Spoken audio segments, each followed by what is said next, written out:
안녕하십니까. 바로 보는 TV 옴부즈맨 김나연입니다. 지난주 연합뉴스TV에서는 미국 블링컨 국무장관과 오스틴 국방장관의 방한 일정 소식과 여야의 서울시장 후보 단일화 소식 등 국내외 뉴스를 신속히 전해드렸습니다. 오늘 연합뉴스TV를 말한다 시간에선 뉴스 1번지 뉴스 리뷰 그리고 뉴스 오늘을 중심으로 안호림 시청자 평가원이 모니터한 내용 전해드리겠습니다.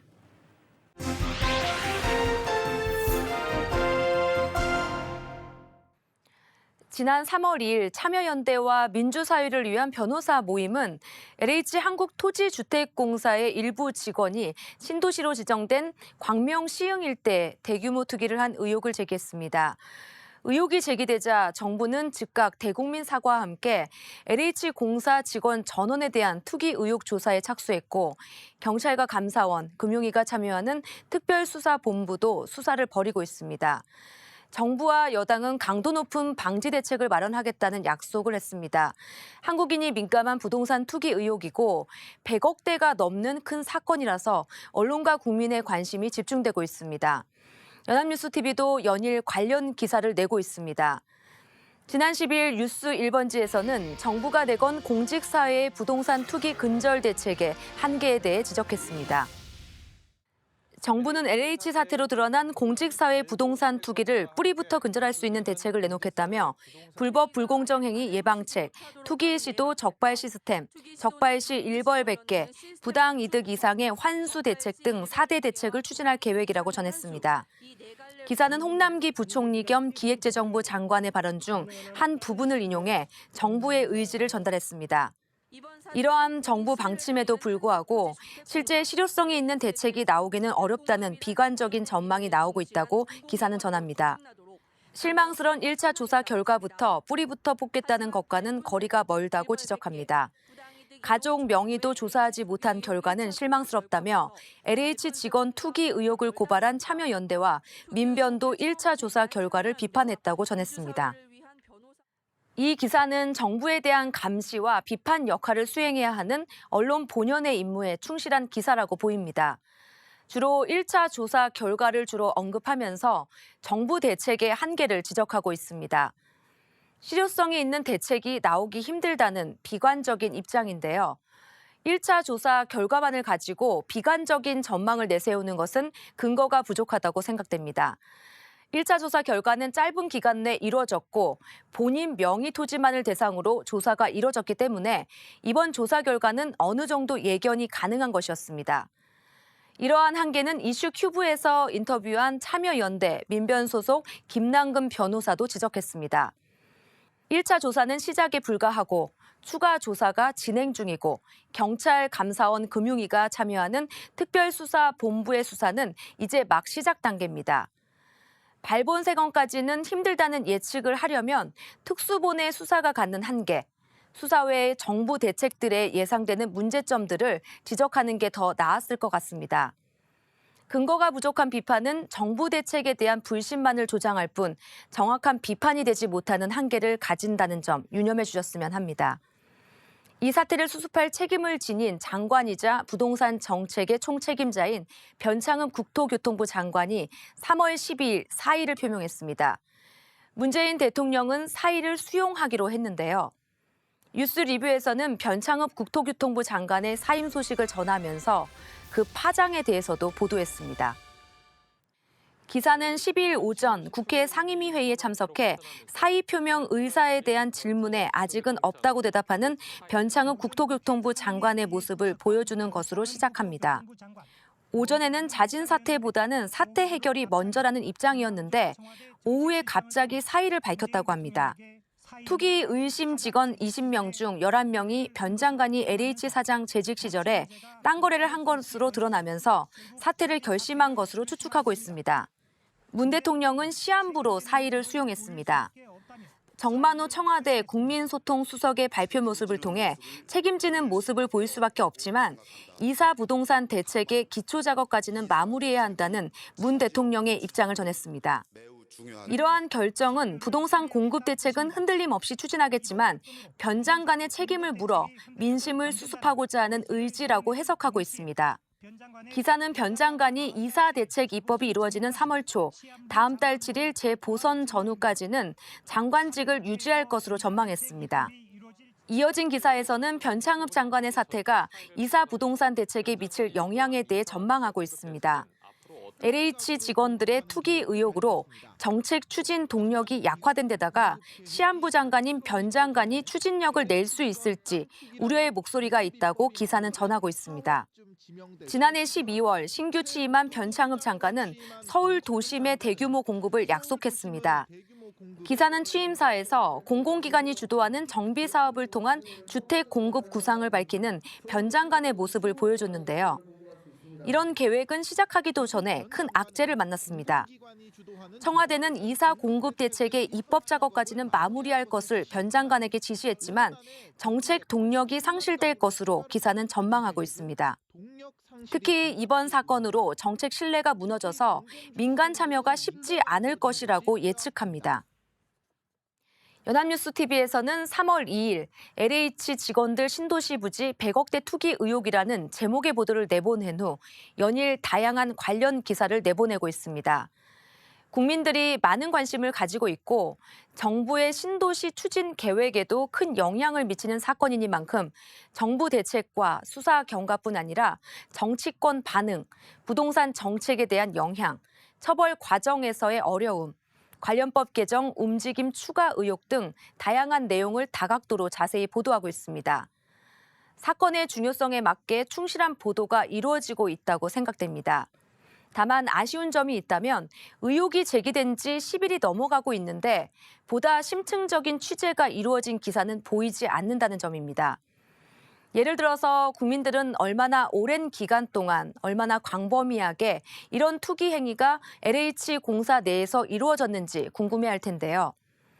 연합뉴스TV가 취재 아이템과 취재원을 발굴해서 다른 매체에서는 다루지 않는 심층적인 내용을 전달해 주었으면 하는 아쉬움이 남습니다. 4월 7일 서울 부산시장 보궐선거가 얼마 남지 않았습니다. 대한민국의 1, 2위 도시의 수장을 뽑는 선거인데다가 내년에 치러질 대선 전초전의 성격을 갖고 있기 때문에 많은 관심과 보도가 쏟아지고 있습니다. 연합뉴스TV 뉴스오늘에서는 3월 8일 서울시장 판세에 대한 전문가 분석을 보도했습니다. 전문가들은 서울의 서쪽을 주목한다고 합니다. 동부권은 여당이, 강남 3구가 있는 동남권은 야당에게 유리하지만 서쪽은 미지수이기 때문이라는 건데요. 기사는 배종창 인사이트K 연구소장의 서남권이 당선을 가르는 핵심 지역이라는 인터뷰 발언을 인용하고 있습니다. 구로, 양천과 강서, 영등포구 등이 집값 부동산 문제와 맞물리면서 민심 예측이 어렵다는 건데요. 마포구 용산구도 부동산 문제가 핵심 이슈라고 전했습니다. 한국갤럽의 여론조사 결과에 따르면 50대의 더불어민주당과 국민의힘 지지율은 오차 범위 내 혼전 양상이라는 건데요. 기사는 유용화 초빙 교수의 말을 빌어 전문가들은 50대의 표심이 5대5 양상을 보이고 있다고 분석하고 있다고 전했습니다. 즉 뚜렷한 정치적 쏠림 현상을 보이지 않는 50대의 표심이 관건이라는 것입니다. 기사에서는 윤석열 전 검찰총장을 변수로 꼽았습니다. 윤 전 총장이 야권 표심을 결집시킬 수도 반대로 야권 지지율을 깎아먹을 수도 있다는 건데요. 장성철 공감과 논쟁 정책센터 소장은 윤석열 전 총장의 가족들이 검찰 수사를 받게 될 경우 심한 이미지 타격을 받을 수 있다고 지적합니다. 한편 뉴스 리뷰에서는 3월 5일 보도에서 오세훈 국민의힘 후보와 안철수 국민의당 후보 간의 단일화, 그리고 박영선 더불어민주당 후보와 시대전환 조정훈 후보, 열린민주당 김진애 후보와의 단일화 협상에 대해 보도했습니다. 여야의 서울시장 경선이 마무리되면서 여야 각각 단일화 작업에 들어갔는데요. 기사는 오세훈 후보와 안철수 후보는 치열한 수싸움을 벌이고 있지만 박영선 후보는 상대적으로 느긋한 입장이라고 판단하고 있습니다. 기사는 박영선 후보의 라디오 인터뷰 내용을 인용하면서 오세훈, 안철수 후보 모두 쉽지 않은 상대라고 평가했다고 전했습니다. 박영선 후보는 8일까지 시대전환 조정훈 후보와 단일화를 이루고 이어 열린민주당 김진애 후보와 단일화를 시도할 계획이라고 전했습니다. 김 후보와의 단일화는 지지부진하다는 평가입니다. 한편 오세훈, 안철수 두 후보 모두 단일화에는 동의하지만 어떠한 방식으로 할 것인가에 대해서는 의견의 차이가 크다고 전했습니다. 이어 오세훈, 안철수 후보가 라디오 방송에서의 발언을 보도하면서 양쪽의 입장을 전달했습니다. 오세훈 후보는 단일화의 방법보다는 서울시 공동운영, 연립정부 등의 통합을 강조하는 입장이었던 반면에 안 후보는 100% 여론조사 방식의 단일화와 국민의힘 입당이나 합당 없는 단일화를 강조했다고 전했습니다. 연합뉴스TV에서는 매일 다가오는 지방선거에 대해 판세 분석, 단일화 협상, 후보 간 공방, 지지율 추이 등의 기사를 내보내고 있는데요. 그런데 연합뉴스TV의 지방선거 기사 중에서 정작 정책 기사는 찾아보기 힘듭니다. 서울시장 후보의 자세한 정책이나 시정 비전에 대한 보도는 2월 15일 김진애 후보와의 인터뷰 정도가 눈에 띄일 뿐입니다. 국민의힘 경선 직후 오세훈 후보와의 인터뷰에서도 정책이나 시정 비전에 대한 질문은 없었습니다. 이번 지방선거는 대선 전초전이라는 성격도 가지지만 서울시와 부산시의 살림을 책임지는 시장을 선출하는 자리이기도 합니다. 한국의 선거에서 정책 선거 문화가 자리 잡기 위해서라도 후보들에게 적극적으로 정책을 질문하고 검증하는 것이 필요해 보입니다.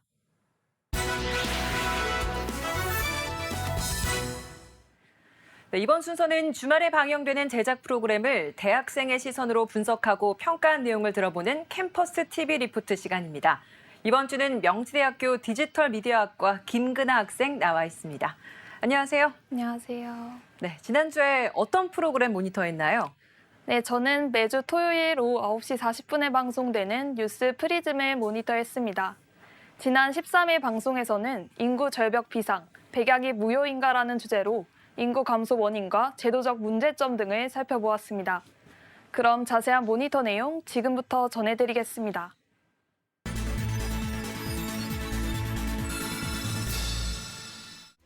방송은 2020년에 우리나라 인구가 처음으로 자연 감소 한 해로 기록됐다는 말로 시작합니다. 출생아 수가 사망자 수보다 적었고 서울시 인구도 줄어 천만 서울 타이틀이 32년 만에 깨졌다고 하는데요. 이동훈 기자는 출생아 수보다 사망자 수가 더 많은 인구 자연 감소를 뜻하는 데드 크로스를 언급했습니다. 이러한 인구 자연 감소에는 무엇보다 저출산의 영향이 크다고 하는데요. 1970년 100만 명이 넘던 출생아는 2002년 50만 명 아래로 떨어졌고 40만 명 선이 붕괴된 2017년 이후 불과 3년 만에 30만 명이 무너졌다고 합니다. 여성 한 명이 낳을 것으로 예상되는 자녀 수, 합계 출산율은 이미 세계 최저치인데도 더 떨어져 최저 기록을 달성했다고 하는데요. 경제협력개발기구인 OECD에 따르면 37개 회원국 중 합계 출산율 1명 미만은 한국이 유일하다고 합니다. 서울시는 인구가 32년 만에 1,000만 명 아래로 떨어졌고 외국인 거주자를 제외하면 966만 8천여 명에 불과하다고 합니다. 전국 228개 시 군구 중 20세부터 39세 여성 인구가 65세 이상 인구의 절반도 안 되는 소멸 위험 지역은 105곳으로 전체의 46%에 달하고 이곳 중 92%가 비수도권이라고 전했습니다. 문제는 장단기적으로 인구가 줄어들 수 있는 요인들이 지속된다는 점이라는데요. 특히 이번 코로나 사태를 거치면서 이 같은 흐름은 더 심화할 것으로 보인다고 전합니다. 최근 신입생 모집을 마친 각 대학들은 충격적인 결과를 받아들였다고 합니다. 지방 거점 국립대 9곳 가운데 8곳은 입학 정원을 채우지 못했다고 하는데요. 일부 대학들은 수능을 보지 않고도 입학을 시켜주겠다. 혹은 한 학기 등록금을 면제해주겠다는 등 오기만 해달라고 홍보에 나서는 실정이라고 합니다. 인구 감소가 지속된다면 우리나라 전체로 봐도 생산 가능 인구는 점차 줄어들어 고령화 현상 자체는 피할 수 없는 미래라고 합니다. 노동 인구 감소, 소비 시장 축소, 노인 부양 부담 증가 등 인구 절벽으로 인한 영향은 앞으로 사회 전반에 걸쳐 미칠 전망이라고 하는데요. 학계에선 부족한 노동력이나 노인 부양 문제를 해결하기 위해 외국인 수용, 인간의 노동력에 필요하지 않은 인공지능 기술 개발 등을 주요 대안으로 제시하고 있다고 합니다. 물론 근본적으론 양성평등 정책, 청년 지원책 등을 통해 마음껏 아이를 낳아 기를 수 있는 여건을 만드는 것이 가장 중요하다고 전했습니다. 하지만 젊은 세대에게 결혼과 출산은 필수가 아닌 선택이 된 지 오래라며 서울 강남구에 사는 결혼 6년차 김남훈 최윤정 부부의 사례를 통해 딩크족이 되는 나름의 이유를 짚어주었습니다. 단절되는 게 두렵더라고요, 저는 반대로. 지금 딱 결혼해서 너무 좋거든요, 지금 삶이는. 제가 더 가고 싶은 길이 많단 말이에요. 그래서 그걸 포기하기 싫은 거죠. 정부와 지자체의 노력도 짚어주었는데요. 정부와 지자체가 2006년부터 약 15년간 225조 원이라는 천문학적인 예산을 쏟아부었음에도 출산율 하락의 고리를 끊지는 못했다는데요. 정부와 정치권은 또 다른 대책을 준비하고 있다고 합니다. 정부는 내년부터 30만 원의 영아수당을 새로 도입하고 임산부가 사용하는 국민행복카드 한도는 100만 원으로 늘어나고 아이가 태어나면 정부가 200만 원을 지급한다고 합니다. 육아휴직 지원금 규모는 지금보다 2배 늘어 엄마와 아빠에게 각각 월 최대 300만 원까지 지원된다고 합니다. 그러면서 저출산 문제를 해결한 다른 나라들을 살펴봤습니다. 1974년 세계 최초로 남성 육아휴직제를 도입한 스웨덴은 남성에게 의무 할당, 일종의 아빠 전용 쿼터제를 시행해 남성의 육아 참여를 늘리는 동시에 여성이 직장에서 받는 차별도 줄이는 효과를 거뒀다고 전했습니다. 전문가들은 결국은 아이를 낳아 잘 기를 수 있는 사회적 환경 조성이 중요한데 지금처럼 주거와 일자리 불안이 계속된다면 저출산 문제 해결은 어려울 것이라고 지적하며 이제 불편한 진실을 똑바로 바라보고 움직여야 할 때라는 말로 방송은 마무리됩니다. 저출산 문제 해결은 어려울 것이라고 지적했습니다. 네, 모니터한 내용 잘 봤습니다. 그럼 김근아 학생은 이번 뉴스프리즘에서 어떤 점이 가장 인상 깊었나요? 네, 저는 저출산으로 인한 인구 감소와 코로나 사태를 거치며 여러 대학들이 입학 정원 미달로 불가피한 선택을 한다는 보도들이 인상 깊었는데요. 결혼과 출산에 대한 인식 개선과 그에 걸맞는 다양한 정책들이 하루빨리 추진되어 저출산 현상이 개선되었으면 좋겠습니다. 네, 수고 많았습니다. 지금까지 명지대학교 디지털미디어학과 김근아 학생이었습니다. 오늘 고맙습니다. 감사합니다.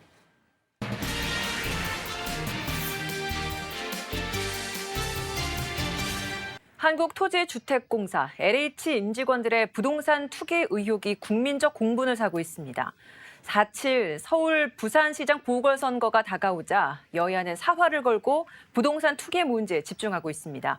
오늘 TV와 비평 시간에는 LH 직원들의 투기 의혹에서 비롯된 LH 사태 파장에 대해서 우리 언론에선 어떻게 보도하고 있는지 자세히 알아보겠습니다. 국가공무원 인재개발원 김진숙 교수 자리하셨습니다. 어서 오세요. 네, 안녕하세요.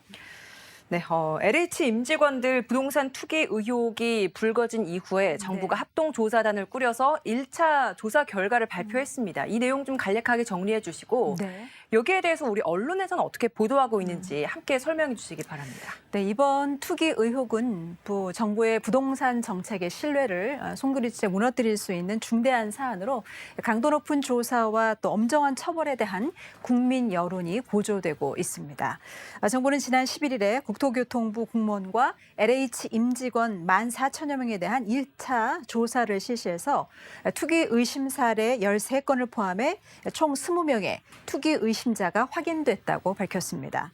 이들이 거래한 토지 22개 필지 가운데 19개는 공공주택지구 지정 공고 2년 전에 사들인 것으로 밝혀졌습니다.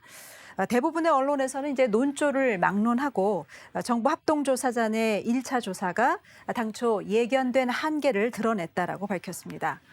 국토교통부와 LH 직원의 한정에서 본인 실명 거래만 확인하다 보니 차명으로 보유한 여부나 사전 정보 유용 등 투기의 여부를 판단할 조사가 제대로 이루어지지 못했다는 것이죠. 네. 조선일보는 조사 주체에 검찰이 빠진 것이 한계점이라고 지적했습니다.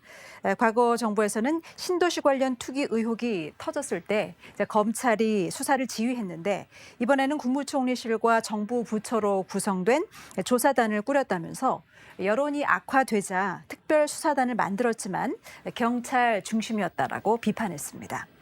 동아일보는 빙산의 일각만 보여준 LH 투기 의혹 조사라면서 1차 조사에서 빠진 대상인 직계 존비속과 친인척이나 이 지인을 통한 차명 거래, 또 법인 거래 등이 수면 밑에 놓여져서 드러나지 않았다라고 지적했습니다. 한겨레 신문은 2차 전수조사 계획에 대해서 밝혔는데요. 조사 지역과 대상에 제한을 두지 말고 모든 개발 예정지와 공직자 전체를 조사해야 한다라고 밝혔고, 경향신문은 수사기관을 통해 투기의 전모를 밝혀야 한다면서 자금의 정보의 흐름을 추적하는 강제 수사가 불가피하고 또 부당이익 환수도 중요하다라고 덧붙였습니다. 이제 계속 조사가 진행 중인데요. 1차 조사 후에 이제 경찰이 이번 투기 의혹과 관련해서 관련 지자체 공무원과 또 시의원에 대해서도 동시다발적인 압수수색에 나섰고, 또 내사 중이던 세종시 공무원들에 대해서도 피의자 신분으로 전환해서 본격 수사에 나선 만큼 결과를 좀 더 지켜봐야 되겠습니다. 네, 4.7 재보궐선거가 사실 한 달도 채 남지 않은 이 시점에서 이렇게 LH 사태가 터지다 보니까 이 보궐선거에서도 굉장히 큰 변수 중에 하나로 떠오른 상황입니다. 예. 때문에 정치권에서도 굉장히 좀 시끄럽거든요. 어떤 움직임이 나오고 있는지 언론에서 조명하고 있는 부분 짚어주시고 혹시 문제점도 있다면 같이 말씀해 주시면 좋을 것 같습니다. 네, 재보궐선거가 이제 4월 7일이잖아요. 네. 정말 선거를 코앞에 앞두고 터진 LH 사태가 이번 선거의 이제 최대 이슈 중 하나로 이제 떠오르고 있습니다. 여야 모두 이번 선거에 사활을 걸고 있는 만큼 상대당에 대해서 이제 적극적인 태도를 취하라고 촉구하고는 있지만 양측 다 뭐 실질적인 행동으로 옮기는 모습은 보이지 않았었죠. 네. 그 언론에서는 여당이 특검과 국회의원 전수조사를 제안하며 야당 책임론을 힘을 싣고 있다라고 밝혔습니다. 하지만 적극적으로 움직이지는 않고 있다라고 전했습니다.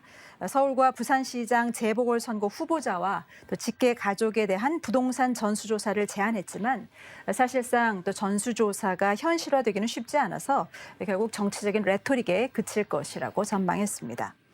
야당 역시 국정조사를 제안했습니다. 하지만 실질적인 행동 없이 이제 시간 끌기에 나서면서 여당에 대한 반격만 되풀이하고 있다라고 전했습니다. 이번 사태를 이제 정부의 부동산 정책 실패와 연결 지으면서 이제 야당이 공격 수위를 높인다고 전했는데요. 또 문 대통령의 양산 사저 부지와 관련해서 의혹을 제기하기도 했었죠. 언론은 특검이든 뭐 전수조사든 여야 어느 쪽도 유리한 결과를 받을 수 있을지에 대해서는 미지수이기 때문에 선거를 앞둔 시점에서 머뭇거릴 수밖에 없다라고 해석했습니다. 하지만 전격적으로 이제 여야가 국회의원 전수조사와 또 특검, 국정조사에 합의를 하면서 이제 상황이 급물살을 타고 있습니다. 한치도 물러설 수 없는 이제 치킨 게임을 벌이고 있는 양상입니다. 물론 실효성 논란도 있습니다. 조사에 착수하려면 어느 정도 이제 시간이 소요되는데 선거가 임박한 상황에서 실질적인 영향을 미칠 것으로 보이지 않기 때문에 이 또한 이제 선거를 의식한 보여주기시라는 지적입니다. 최근 이제 언론의 논조를 보면은 투기 세력을 잡아내는데 정부의 대응이 좀 미흡하다, 뭐 서툴다 이런 비판에 초점이 맞춰지고 있습니다. 네. 하지만 이것은 또 사태의 본질이라고 할 수 없겠죠. 정치권 이번 투기 논란을 정치적인 유불리로 해석한다고 해서 언론까지 여기에 가세해서는 안 될 것입니다. 불법적인 부동산 투기의 근본적인 문제점과 또 재발 방지책 등 해결책 마련에 좀 더 관심을 기울여야겠습니다. 네, 사실 뭐 신도시 투기 의혹이 불거진 게 이번이 처음이 아닙니다. 1기, 2기 때도 마찬가지로 이 의혹이 불거졌었고 네. 실제 수사로까지도 이어지기도 했었는데 우리 언론에서는 이렇게 공공개발이 투기 세력의 먹잇감으로 전락하고 있는 그 원인과 배경에 대해서 어떻게 조명하고 있습니까? 네, 말씀하신 것처럼 이제 언론에서도 과거 1, 2기 이제 신도시와 관련해서도 이와 같은 그 문제가 되풀이된 이유에 대해서 허술한 제도 때문이라고 지적했습니다. 네. 최근 공직자들의 뭐 이해 충돌 방지법이 다시 거론되고 있긴 하지만 국회 심의 과정에서 지나치게 포괄적이라는 이유로 2013년 이후에 이제 계속 방치되고 있는 상황입니다. 이해충돌 방지법은 김영란법과 마찬가지로 공공기관 임직원과 언론인, 또 사립학교 교원 등 이들의 배우자와 직계 존비속까지 대상에 포함되기 때문에 신도시 투기 문제를 해결하는데 또 어느 정도 효과가 있을 것으로 보이지만 과연 국회가 법 제정에 있어서 의지가 있는지에 대해서는 의구심을 제시하기도 했습니다. 네. 특히 이제 보수 언론에서는 검찰의 직접 수사 필요성을 이제 강조했는데요. 조선일보는 윤석열 전 검찰총장과 인터뷰 기사를 통해서 현 정부가 LH 의혹을 처리하는 방식을 강하게 비판하고 나섰습니다. LH 직원을 전수조사할 것이 아니라 검찰의 강제 수사를 통해서 돈 되는 땅을 전수조사하고 또 매입 자금원 추적을 통해 실소유주를 밝혀야 한다라고 강조했습니다. 중앙일보도 역시 같은 논조로 시간을 끌면 증거인멸 우려가 큰 만큼 대대적인 수사를 해야 한다라고 강조했습니다. 반면에 한국일보는 경찰이 향후 수사에서 유기적으로 검찰과 소통할 방법을 찾는다면 수사권 조정 이후 두 조직이 협력을 통한 수사 역량을 높이는 어떤 계기가 될 수 있을 것이라고 전하기도 했습니다. 한겨레 신문은 드러난 의혹은 빙산의 일각일 뿐 이런 일이 관행적으로 광범위하게 이루어져 온 것이 아닌지 합리적 의심이 들 수밖에 없다라면서 중요한 개발 정보에 접근할 수 있는 어떤 내부자들에 대한 상시적인 관리 감독과 통제 시스템이 있는지 의문이라고 지적했습니다. 경향신문은 농지법 완화로 전국의 많은 농지가 이미 이제 비영농인의 손에 넘어갔는데 이제 국회의원과 고위 공직자들만 놓고 보더라도 상당한 규모의 농지를 소유하고 있어서 이러한 관련된 정보를 좀 투명하게 공개하고 또 이를 관리하는 기구도 설립해야 한다라고 주장했습니다. 현행법으로 이제 공직자나 공기업 직원들의 투기를 막기는 사실상 어렵지 않겠느냐 하는 시각이 대다수입니다. 네. 물론 이제 업무상 정보를 이용해서 부당 이익을 얻은 경우에 대한 처벌법이 있기는 하지만 처벌 강도가 좀 약하고 또 직접적인 업무 관련자가 아니면 처벌을 면하는 경우도 많기 때문에 이처럼 허술한 법에 대한 심층 취재가 또 필요해 보입니다. 발본색원만큼 중요한 것은 사실 제도 개선이라고 생각합니다. 네, 말씀해 주신 것처럼 1, 2기 때도 이런 일이 있었지만 이번에 또 3기에 이런 투기 의혹이 일어난 것은 그 전에 이게 해결되지 않았기 때문이라는 생각도 많이 듭니다. 네. 이번 기회야말로 정말 이 부동산 투기를 근절하는 계기가 될 수 있도록 우리 언론도 충분히 역할을 해줘야 될 것 같은데요. 언론의 네. 바람직한 보도 태도 짚어주시기 바랍니다. 네, 치솟은 부동산값 그리고 이번 LH 사태를 통해서 국민들의 상실감이 정말 이루 말할 수 없는 상황에서 재보궐선거가 치러집니다. 정치권에서는 이제 투기꾼들을 모두 이제 찾아내서 벌을 줘야 한다라고 한결같이 입을 모으고 있지만 과연 또 성과를 거둘 수 있을지에 대해서 국민들은 또 의구심을 가지고 있습니다. 네. 과거에도 이와 비슷한 일이 있었지만 불법 투기는 근절되지 않았기 때문입니다. 국민의 신뢰를 회복하기 위해서는 이제 대대적인 제도 개선을 통해 투기가 근본적으로 불가능한 상황을 만들어야 할 텐데요. 이번에도 이제 선거를 의식한 임기응변식 대응에 그치지 않도록 언론이 정치 권력과 경제 권력 또 어떤 비리에 대한 감시 견해 역할을 톡톡히 해야 할 것입니다. 부동산 투기로 돈을 버는 구조 자체가 없어져야 우리 사회의 건강한 성장이 이루어질 수 있습니다. 단번에 사회의 모든 구조가 바뀌지 않는 것처럼 좀 더 인내심을 가지고 또 꾸준한 개혁이 이루어질 수 있도록 언론의 지속적인 관심과 보도가 필요해 보입니다. 네, 지금까지 국가공무원 인재개발원 김진숙 교수였습니다. 오늘 말씀 고맙습니다. 네, 고맙습니다. 옴부즈맨 제작진은 시청자 여러분의 다양하고 소중한 의견을 기다립니다. 방송을 보고 느낀 소감을 연합뉴스TV 홈페이지 시청자 게시판이나 SNS로 보내주시기 바랍니다. 저희는 다음 주에 다시 찾아뵙겠습니다. 시청해주신 여러분 고맙습니다.